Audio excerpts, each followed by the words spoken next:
So in this segment, we're going to be talking about Rishi Sunak effectively admitting that Brexit has played a part in the HGV driver shortage. And as much as I dislike Alistair Campbell a lot because of the Iraq War and other things, he does good work here. He does good work, and he does pin down Rishi Sunak quite aggressively with regards to the HGV driver shortage. So we'll listen to this clip.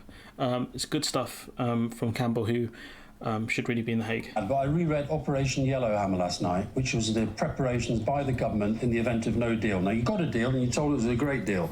This is what it warned of: disruption to channel crossings, delays for lorries entering the UK, delays on immigration, disruption to fuel supplies fueling panic buying and possibly public disorder, electricity price rises, delay to medicine supplies, reduction in supplies of fresh food, supermarket price rises, fishing wars, breakdown in law enforcement on data. Which of those has not happened?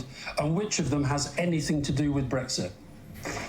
Well, I know Brexit is a particular topic of interest for you, Alistair, but I'll put it in context. The HGV drivers. Yeah, well, no, but HGV drivers is an issue that is not just we're grappling with here in the UK. That's an issue that multiple countries name me a country that's using the military. Name me a country that's using the military. There are, I think, when I last saw the intelligence reports from a think tank, there were something like hundreds of thousands of HGV drivers. Name me a country that's using the military to ferry fuel around the country. Well, actually, I think that is something that we are doing to help alleviate the situation. If we weren't doing that, you'd be criticising us for not. Which you created. Trying to blame that on Brexit, I don't think is reasonable. So it's got nothing to do with Brexit. None of that has got anything to do with Brexit. Well, none of it. It's certainly not exclusively. No, I've never said it was.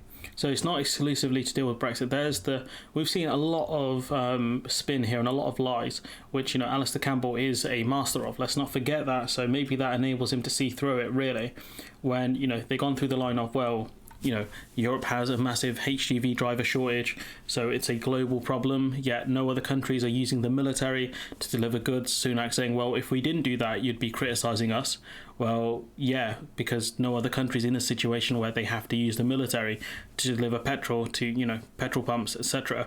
And you can see the kind of spin and the lies from Sunak talking about intelligence reports from think tanks. Why the hell are you looking at intelligence reports from think tanks?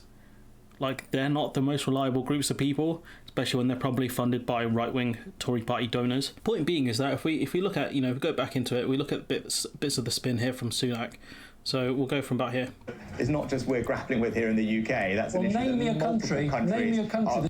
And multiple other countries are facing this. Tory 9, number one, really. Like, it's not just us, it's everyone else as well. So you can't blame it on Brexit, which we know our problems are way worse than any other country, predominantly down to Brexit, also down to the way Tories have closed off, public facilities, etc. for HGV drivers and made the job very difficult and uncomfortable to do in the UK. European truck drivers are treated way better than ours are. Using the military. Name me a country that's using the military. Can't name one. Not in Europe, anyways. Name me a country that's using the military. There are, I think, when I last saw the intelligence reports from a think tank, there were something like hundreds of thousands of HGV drivers. Name me a country that's using the military. Now, I think Europe's around 400,000 lorry drivers short, but we're short 100,000. Now, when you think of Europe's population, I think it's around 660 million. When you look at the UK's population, it's 66 million. So, from example, fuel around the country. Well, actually, I think that is something that we are doing to help alleviate the situation. Because it's a situation you helped to create. Like, come on, Rishi. Like, let's be real here, dog. And if we weren't doing that, you'd be criticising us for not. Which you but trying to blame that on Brexit, I don't think is reasonable. So it's got nothing to do with Brexit. None of that has got anything to do with Brexit. And that's the key question there. None of this has anything to do with Brexit. Brexit has not made this worse at all, according to Sunak so far. And then? Well, none of it. It's certainly not exclusively. No, I've never said it was. There's the pivot there from Sunak, not exclusively to do with Brexit. So yes, it's been a small factor in it. That's what Brexiteers have had to admit. But this is a small price to pay for sovereignty. It's probably the next phrase they'd come out with. Point being is that this is great work from Alistair Campbell. But next time I see you, we'll hopefully be in The Hague. Lol, joke. That's never going to happen. But yeah, credit to the guys for reposting this, Big Pete. For reposting this onto Twitter.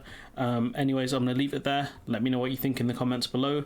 Like, comment, share, subscribe, and hopefully I'll see you in the next one.